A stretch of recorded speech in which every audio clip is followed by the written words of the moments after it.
My Spy is the first spy movie released from a major studio in 2020, and it's not in a theater, but it's on Amazon Prime, so join us as we crack the code of My Spy.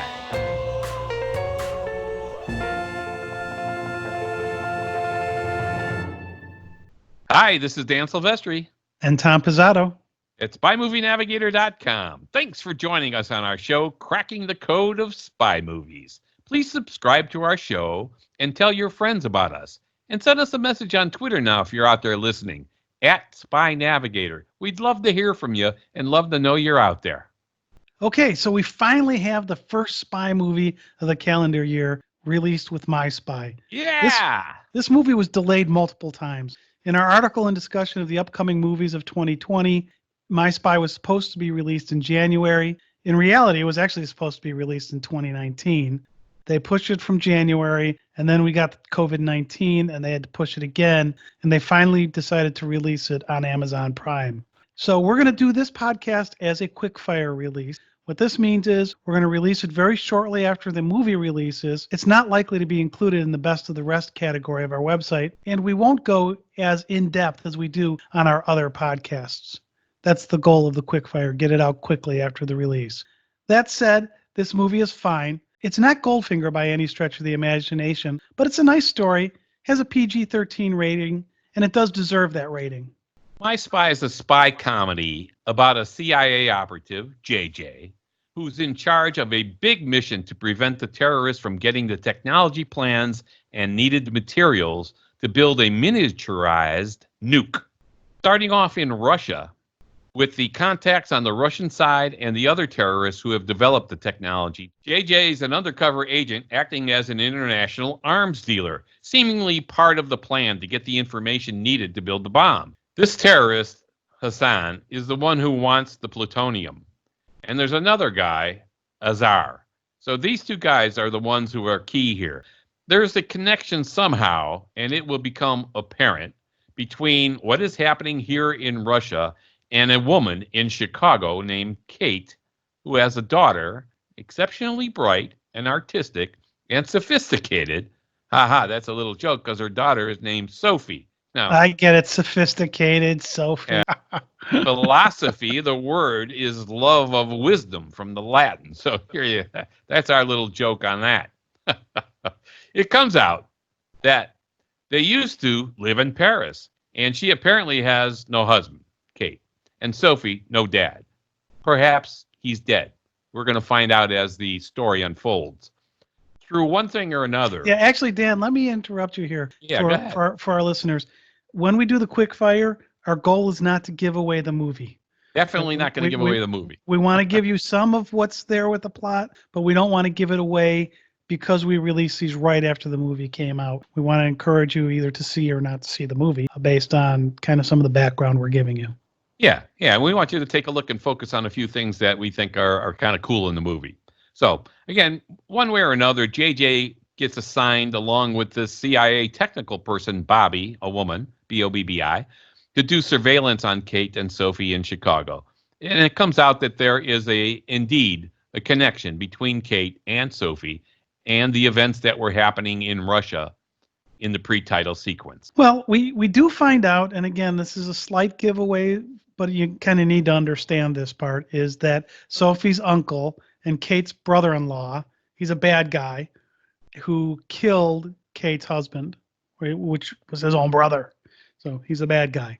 You don't see that on camera or anything about this movie starts after that event. Yeah. So, like many stories, this is a twofold story between the MacGuffin, the plans to be able to build this miniaturized nuclear weapon that can blow up. Gotta have a MacGuffin. Yeah. And the mandatory love interest of some of the characters. So there you have it. Pretty simple. Location-wise, it's interesting. The movie was pretty much shot at Eastern Avenue Studios in Toronto, Canada. So Dan, one of the key shots here is JJ's running in a park, and you see the water, and then you see the Chicago skyline. So I would think that's got to be taken from Indiana, but the focal length has got to be kind of weird on that. But you see that shot in almost every movie that has Chicago in it in at least the last 10 years. And I'm just not sure where they're taking that. Do you know where that is?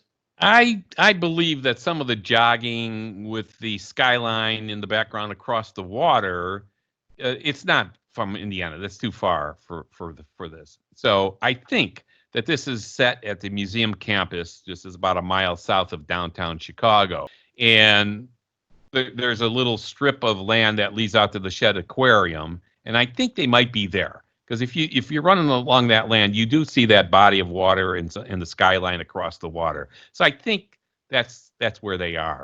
Yeah, because I know you see it in a lot of Chicago movies that are supposed to depict Chicago, and I'm like, where are they getting that shot?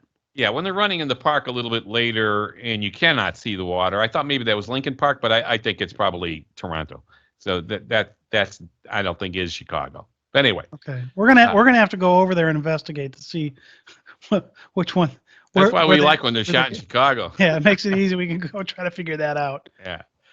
All right. First of all, My Spy is an entertaining picture, and we would recommend seeing it. It's definitely a family movie, though it is rated PG-13, probably because there are a few words in the dialogue, not much, but there are some words in there that may push it to PG-13. But there is violence, killings, and talk of killing bad guys. A lot. One thing I do like is though there's killings, but there's not a lot of blood, which is kind of nice. Yeah, you don't see a lot of blood. It's not that kind of a. Yeah, one guy dies at the end. He gets shot, and you see his head jerk back, but there's no blood at all. There are some keywords like you said that are in here, and some of it by JJ, but also the music, and we'll talk a little bit more about the music in a little while. But the music that plays, especially the song on the ending credits. Yes. Has some words in there that probably helped get this as a PG-13. Yeah. Of course, we immediately see the contrast between the heavily tattooed, gruff, rough, and gigantic Dave Bautista, who played Hinks, of course. Here he's playing JJ. Contrast that with the diminutive Sophie, played excellently by Chloe Coleman. The contrasts are not only in size, but the entire film pits one against the other on a more sophisticated level, one of wits.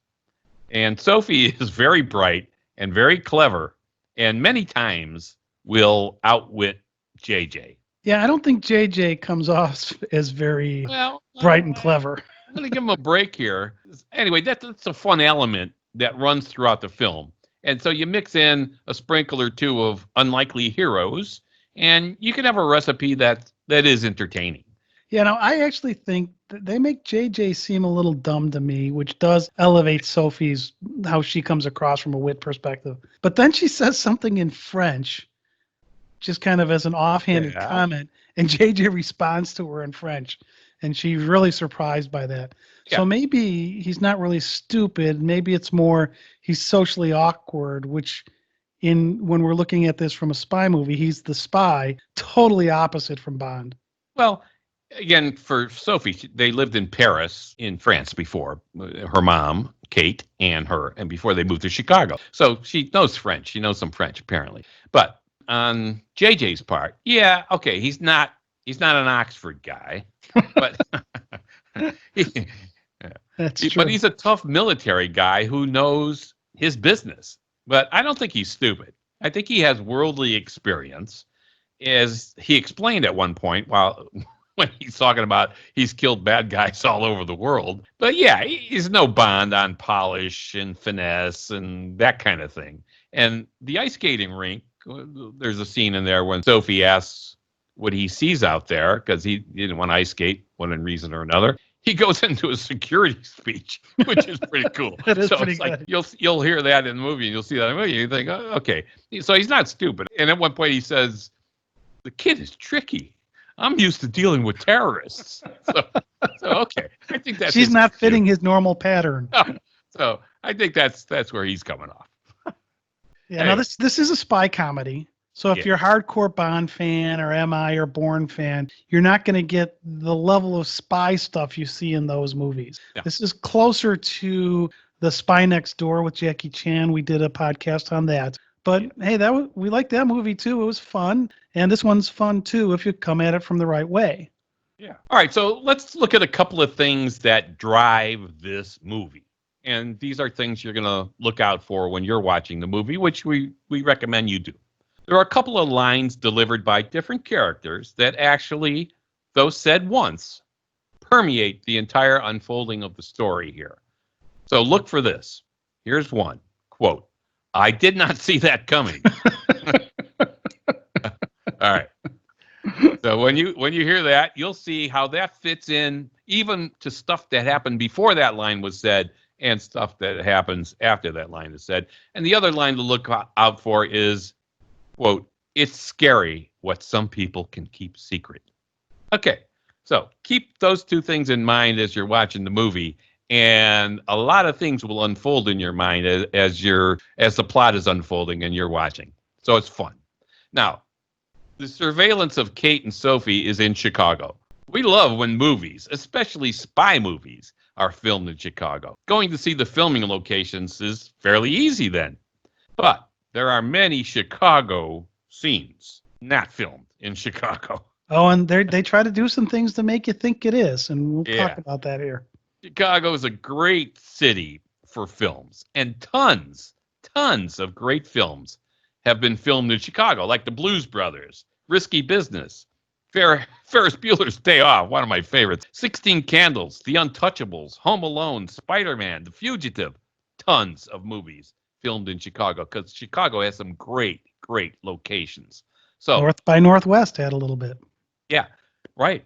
So when some of the Chicago shots are shot somewhere else, being from Chicago, we're a little bummed. We notice. Yeah. Now, Kate and Sophie live in the neighborhood called Wicker Park in the film. And we do have a neighborhood in Chicago called Wicker Park. So, hey, that's good. Yeah, but later in the movie, they say they're going to the town of Naperville to the airport. Yeah. Now, Naperville is a town. It's a very large suburb, about 35 miles west of Chicago. Second largest city in Illinois. It doesn't have an airport. Right? No. There's some airports around it. There are two very cool subdivisions in Naperville that have houses surrounding a runway.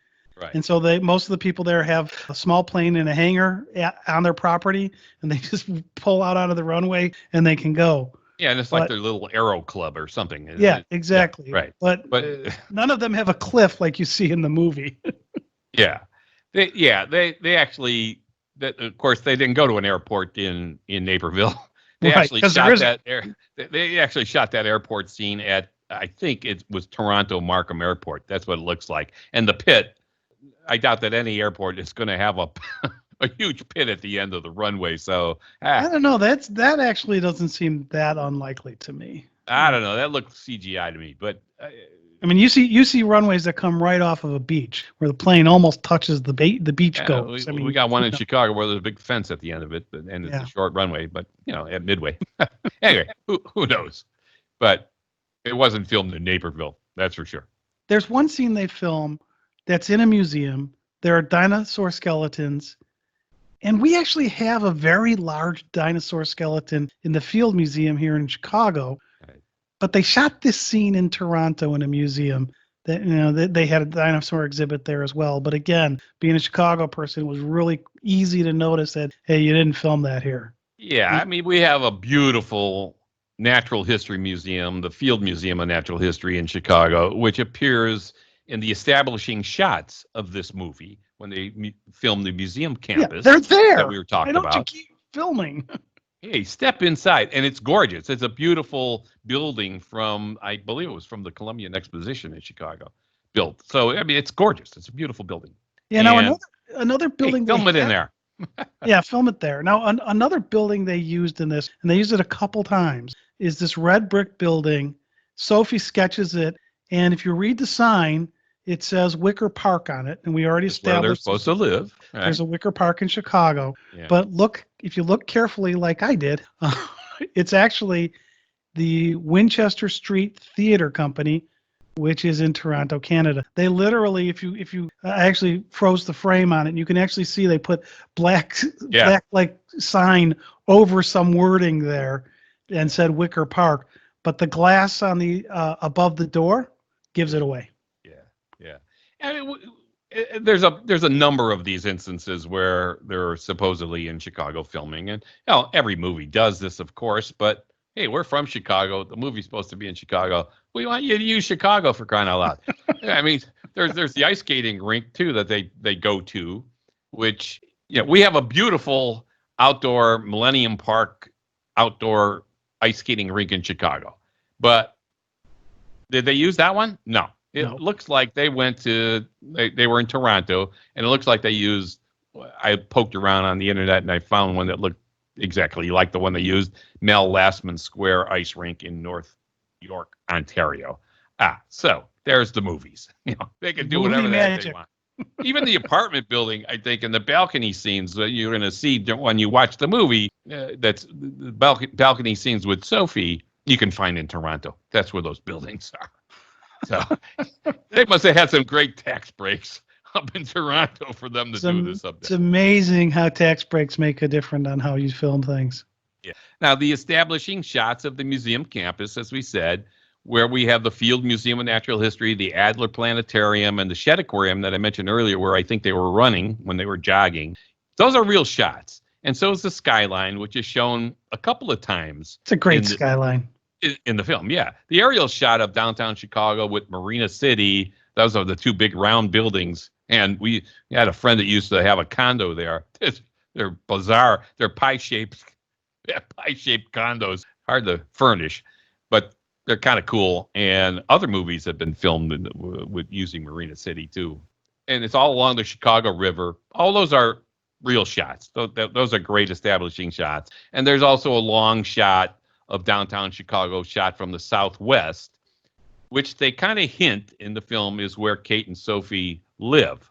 That's not where Wicker Park is. That's not where Wicker Park is. They live north and west of downtown if they're really in Wicker Park. So okay, maybe we're being a little picky here, Dan. I'm not sure. Yeah. The night shot of the Chicago skyline is spectacular in the film.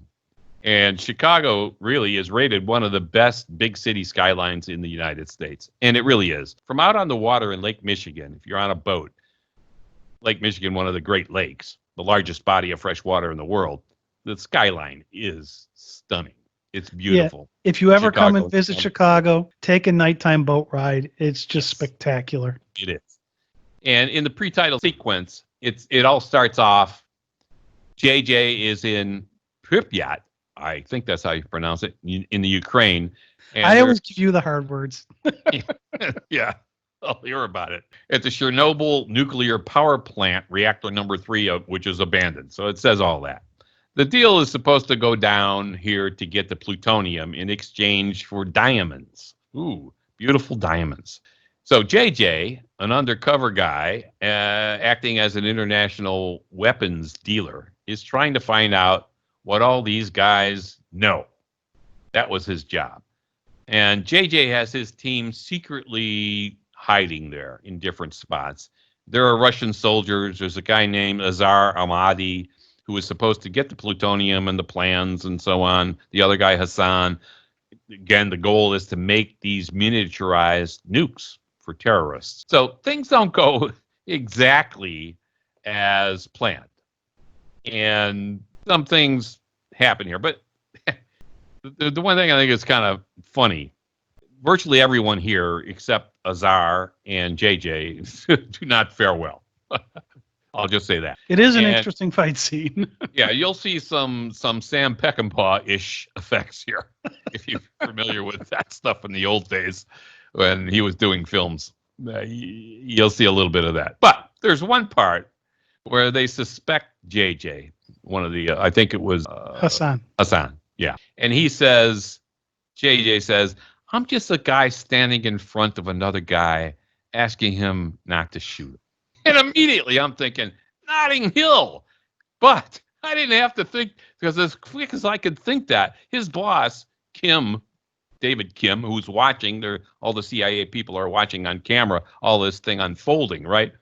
His boss, Kim, is watching it, and he immediately says, oh, Christ, Notting Hill. Well, and there is that the first time. There is a clip later. where Dave Bautista is watching Notting Hill. Yeah, right. Exactly. So they're bringing that full circle on that. And there's a couple of these kind of moments in the film that you'll find funny and intriguing. Now, I actually like this pre-title sequence, and there were a few things in it that I think were inspired by previous spy movie. For instance, during the big fight, JJ shoots some tanks of something that explode. I don't know what they are, and it gives him some cover. We see Jason Bourne do this in The Bourne Identity when he's at Eamon's house or farm or whatever that was with Marie. It's when he realizes that somebody's outside and it's the professor, and he goes out there and he shoots that tank to create a diversion. And so that's kind of what JJ does here. And then that thing explodes. And then in Quantum of Solace, we see Bond shoot a tank that explodes, not to create a diversion, but to help create an escape route. So in the Quantum of Solace, it's not exactly the same thing, but the agent shoots at something some tanks that are going to explode to give them a benefit. Yeah, there's a lot of stuff going on here. And of course, it's a spy movie. You have to have some explosions. You got to have some things blown up. I mean, it's mandatory now. So... Well, and when they do the explosions now, you see this in a bunch of movies. Whoever created the explosion does a slow walk away. The explosion happens behind the person.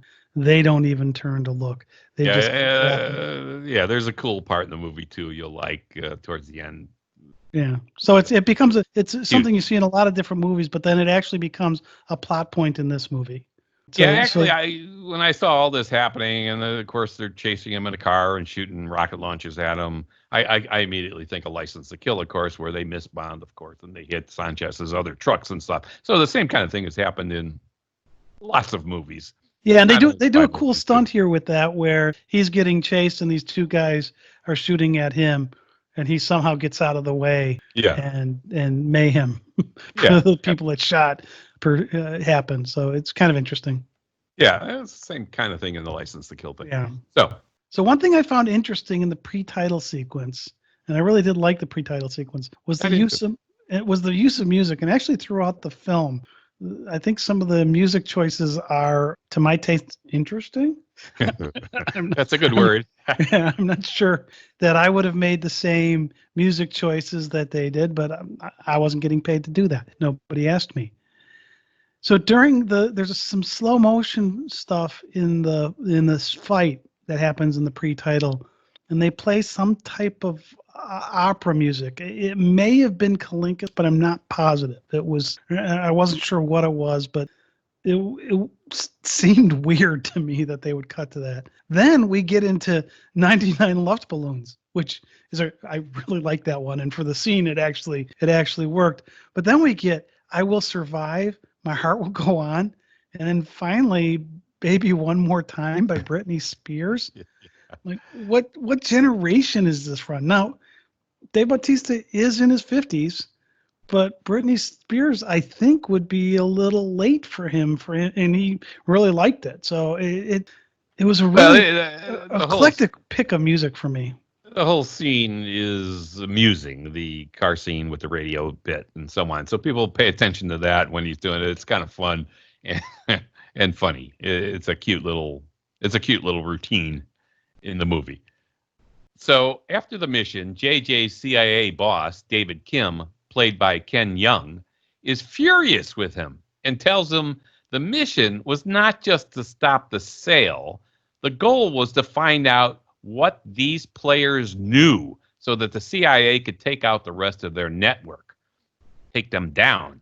This reminded me, of course, of Casino Royale, 2006, when Bond gets rebuked for killing the bomb maker Malacca in Madagascar instead of finding out about his network and so on. So it was a similar kind of thing. Yeah, I mean, how many times did M in the Bond series come along with something along the likes of, it would be nice if you didn't kill everyone so you could actually question somebody. Yeah. That came up a couple times in Quantum as well. Yeah. Now, the other thing is, it was really good for me to see Young play a non-comedic role. He's one of those actors that I really like. I think he's a hilarious comedic actor, but it was great to see him play in this non-comedic role, and I think he did a really good job here.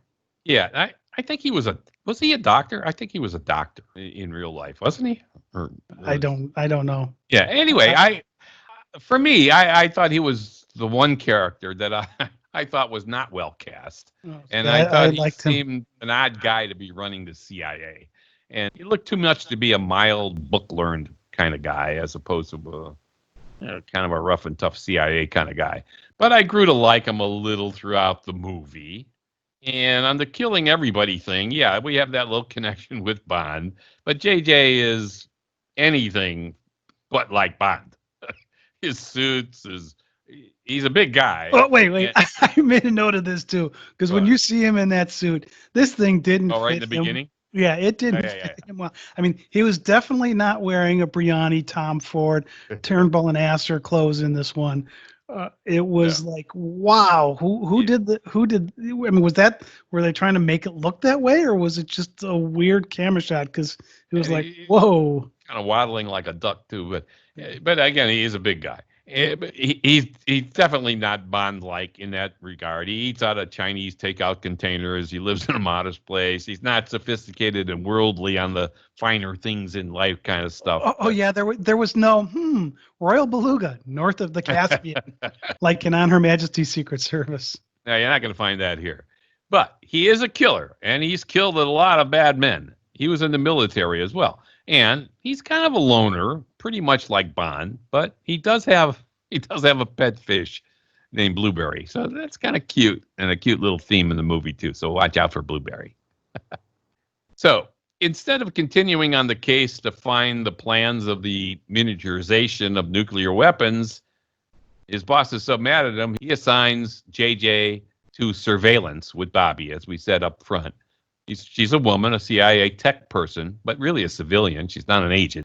And she's good at setting up hidden cameras, monitoring equipment, hacking in the networks, and all that kind of stuff. Wait. She does work for the CIA, so I don't think that makes her a civilian. Yeah, I think they actually call her a civilian in the actual movie. I think he actually called her that. But I mean, she's not an agent, but definitely not an agent. But Bobby I think she does a great job. Kristen Schaal. Oh, she's fabulous. Yeah. I mean, I've liked her since she was in the Flight of the Conchords. She did stuff before then, but that's where I first noticed her. Yeah. I mean, she had some humor to this movie without making it look like she's trying to add the humor. And she also plays the tech geek very well without like the glasses and some of the mannerisms you sometimes see out of the tech geek. I mean, given that, Dan, you and I were in the tech industry, in the computer industry for years, I appreciated the way she was played because she was a geek, but she wasn't done the way that you see it so often done. She seemed real, not like the movie was trying to do the stereotypical geek. And kudos to them and to Kristen to play it that way. Yeah, I agree. She was well cast, did a great job, very believable job as Bobby, the non-agent working for the CIA.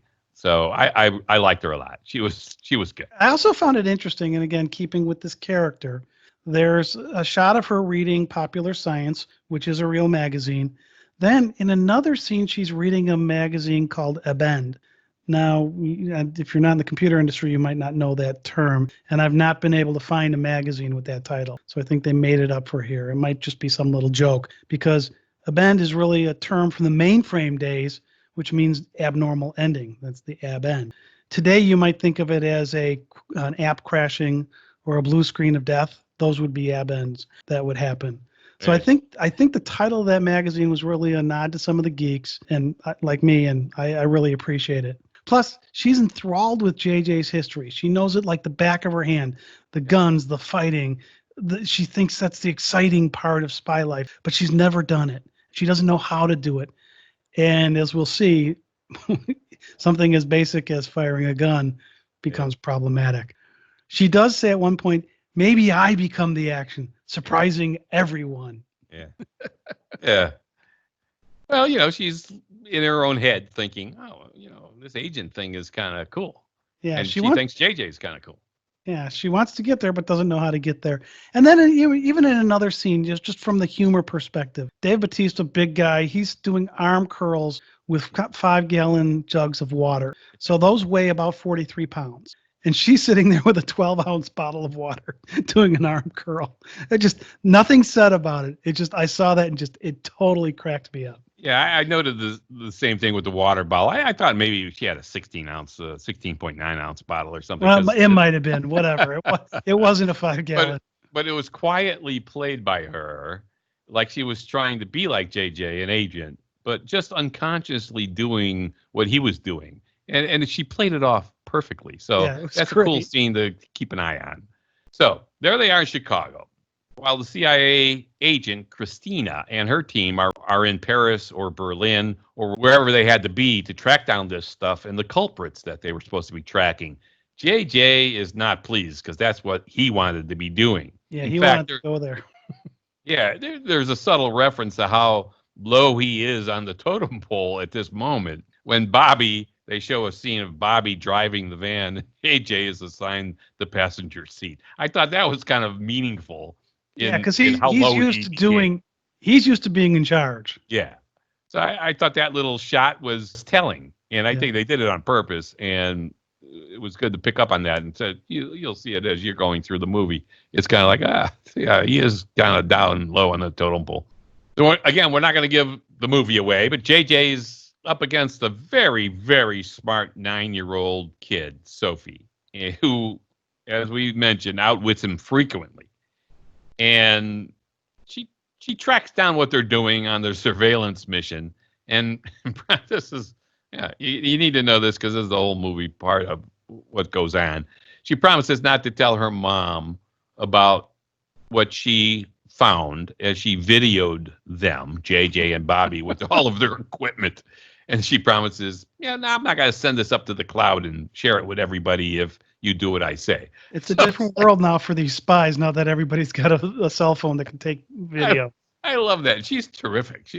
Chloe is terrific at this. She wants him to take her to the ice skating rink because her mom can't, because her mom works at county hospital. We do have a county hospital. She's a nurse, and she got an extra shift. So one of the things she's like, hey, take me ice skating and so on, because her friends from school, her new school, were going to be there and so on. And of course, she keeps asking for more, as you would think. Again, this is like The Spy Next Door, more than other spy movies that we've seen, with the smart kid Ian, who was played by Will Shadley. He does a great job in that film as well. Again, we do have a podcast on that. So, now one thing that I do want to point out here is Sophie plays the 9-year-old. Remember, this is PG-13. Yeah. Even though one of the main actors is playing a 9-year-old kid. Yeah. Lots of things are unfolding here with, again, really good acting. And she meets challenge after challenge because she tells JJ that she'd like to be a spy too. So he kind of throws out challenges at her, and she accomplishes them. She's like, yeah, this is no big deal. And she's kind of cool, in addition to doing all of this and driving JJ crazy. So just watch for her balcony appearances after eating hot dogs at a hot dog cart. Again, that scene was supposed to be Chicago, but that's Toronto, I might just add. And how she can get past JJ on his challenges and more. Yeah, it's so these fun, cute stuff. Yeah, and those challenges are where he's trying to teach her how to do spy stuff. Because she asked for that. Okay, so he starts with teaching her how to try to fake a lie detector test and how to beat it. Yeah. And then, if you saw the 2001 movie Spy Game, it was with Robert Redford and Brad Pitt. That one, Robert Redford's character, Muir, has to teach Brad Pitt's character, Tom, how to do the spy stuff. So it's almost exactly like what they do here in My Spy. In fact, some of it is exact. So some stuff. They're definitely doing that, and that's part of what we do in our podcast here is talk about where one movie might influence another. So in this scene in Spy Game, Robert Redford's character is teaching Brad Pitt's character how to beat a lie detector. Then there's the balcony challenge.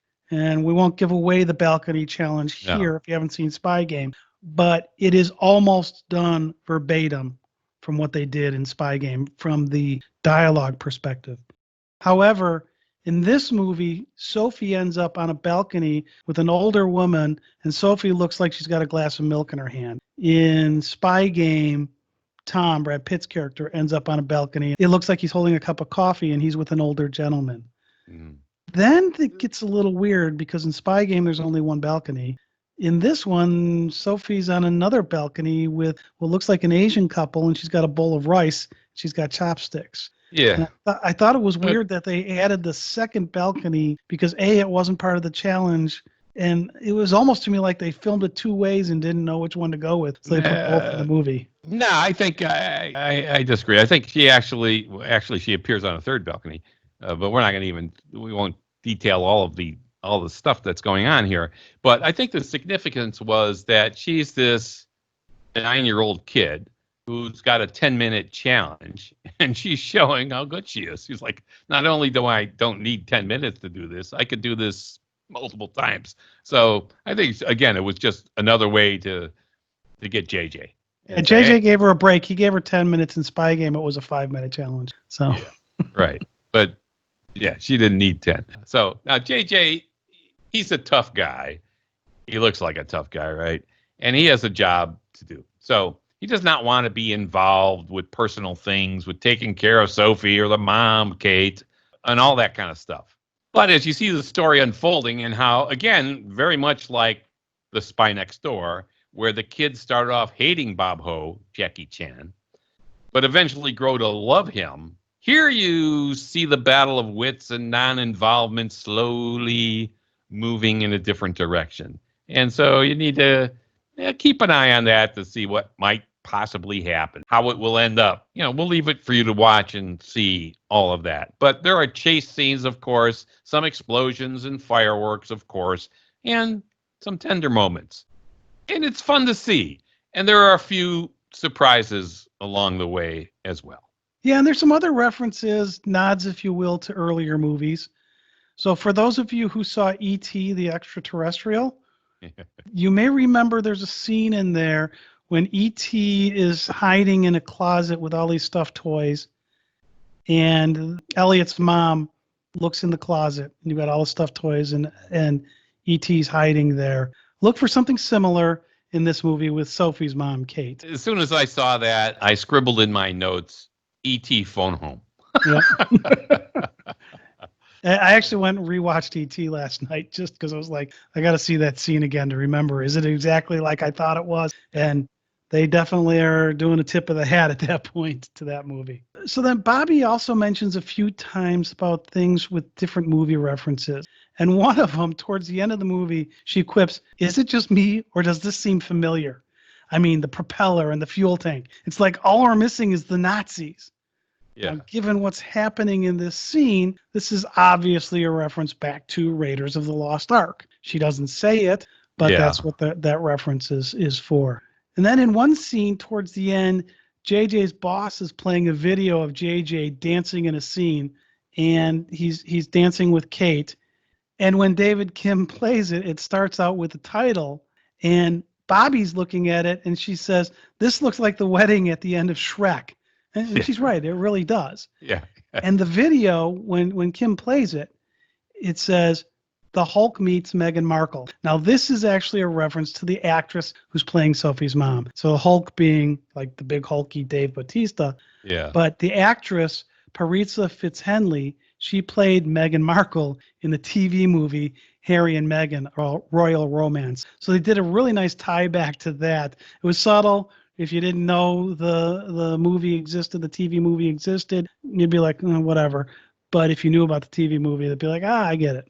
Yeah, I think the fun thing here is that they're blatantly doing it and blatantly telling you they're doing it many times in the movie, unlike Charlie's Angels, where they just did it. And, we found out, of course, in our podcast on Charlie's Angels. You could listen to that too, what we thought of that. But here they're actually taking these concepts almost word for word in some cases from other movies, but they're telling you they did it. Like, wow, Notting Hill. Whoa, this, that. Yeah, exactly. Or boy, all we're missing is the Nazis. That's all but saying, this feels like Raiders of the Lost Ark. To me, that was clever, and it added a different dimension to the movie as opposed to just like, okay, they took that from Raiders this is like they're telling you right in your face, hey. Yeah, now they didn't tell you about the one with Spy Game, but I guess right. they can't tell you all of them. Yeah, but It was funny. I like that part. There's also a bit of a reversal from a scene from The Bourne Identity. In that movie, Bourne is driving Marie's old beat-up Cooper. Yeah. And they're being chased by the police with the cars and the motorcycles. You remember he goes down the stairs at that long stairway in the Cooper. Yeah. In My Spy, JJ and Kate chase Victor Marquez. He's driving a Jaguar F-Type. Real nice, fast coupe. They're in a Fiat 500. Right, similar type of thing. This car that should not be doing this chase. There's no way that you should be able to keep up with this Jaguar. They did have a little help from traffic, but I just love the use of the pedestrian car in both of these movies. It's like this car shouldn't be doing this, and yet they're out there trying to do it, and I just totally loved it. Yeah, and the chase, of course, Victor Marquez is trying to get to the Naperville airport from their apartment in Wicker Park. Yeah, from the apartment in Wicker Park. Well, it's called a different. It's Callahan Field, I think the sign says. Yeah, that's what they called it. Yeah. But Naperville, like Tom said, it's about 30, 35 miles away from that area where they're located, and they're there in just minutes. It's amazing. It's movie magic. Or maybe they filmed it during the coronavirus pandemic when there was nobody on the streets. You can pretty much get there in a few minutes. Yeah, they also did a lot of quips. So for the Bond fans who like the quips that are in there, they throw a bunch of these quips in here. We're not going to go through all of them. You can just go ahead and pay attention for those. So tune in to My Spy on Amazon Prime right now and enjoy an entertaining movie. And it's really about an hour and 40 minutes. Time well spent. Get some popcorn. Enjoy with the family. Again, PG-13, but it's a fun movie. Very much like The Spy Next Door was a fun movie. Do that now. Take a look. Let us know what you think of this podcast. Please subscribe to our show, Cracking the Code of Spy Movies. Check out our YouTube videos as well, and tell your friends about us. That all helps us a lot and helps us keep going. And if you're out there listening to us now, hey, send us a post on Twitter at Spy Navigator and let us know you're out there listening. Tell us where you are and where you're listening from. It would be fun to hear from you and great to know that you're out there listening. Oh, we love it when we get that. Yeah. Yeah, we love to know you're out there listening, and let us know. Send us a little one at Spy Navigator on Twitter. This has been Tom Pizzato and Dan Silvestri. SpyMovieNavigator.com. Thanks for joining us on our show, Cracking the Code of Spy Movies. We appreciate you listening.